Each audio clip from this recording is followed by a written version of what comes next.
बच्चों, चलिए आज का हमारा प्रश्न है, सिद्ध कीजिए कि फलन f(x) बराबर cos x अंतराल, यहाँ से हमारे पास विवृत अंतराल 0 से पाई दिया गया है, में निरंतर ह्रासमान व विवृत अंतराल पाई से 2 पाई में निरंतर वर्धमान है। हमें यहाँ से यह सिद्ध करना है। तो यहाँ से इस प्रश्न को करने हेतु हमारे पास यहाँ से हमारी मुख्य अवधारणा रहेगी, यदि कोई भी फलन हमारे पास वर्धमान आता है f(x) किसी भी अंतराल f(x) अंतराल I में निरंतर वर्धमान है, निरंतर वर्धमान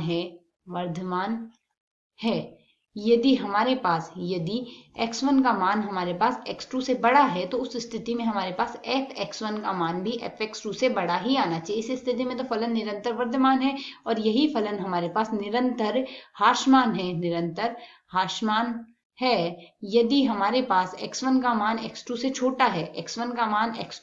छोटा है, किंतु हमारे पास fx1 का मान fx2 से बड़ा आ जाए। इस स्थिति में फलन का हमारे पास निरंतर ह्रासमान होगा। वर्धमान फलन में ग्राफ हमेशा बढ़ती हुई ऊपर की ओर दिशा में जाएगा और ह्रासमान में ग्राफ हमेशा गिरेगा। तो यदि हम यहाँ से देखें, fx बराबर हमें प्रश्न के अनुसार cos x दिया गया है, तो cos x का यदि हम ग्राफ देखें तो हमारे पास cos x का ग्राफ यदि देखते हैं तो यहाँ से यदि हमारे पास यह x अक्ष और यहाँ से यदि इस दिशा में हम fx प्रदर्शित करें cos x, तो इसका ग्राफ हमारे पास कुछ इस प्रकार बनता है। यहाँ से cos x का ग्राफ हमारे पास कुछ इस प्रकार बनेगा।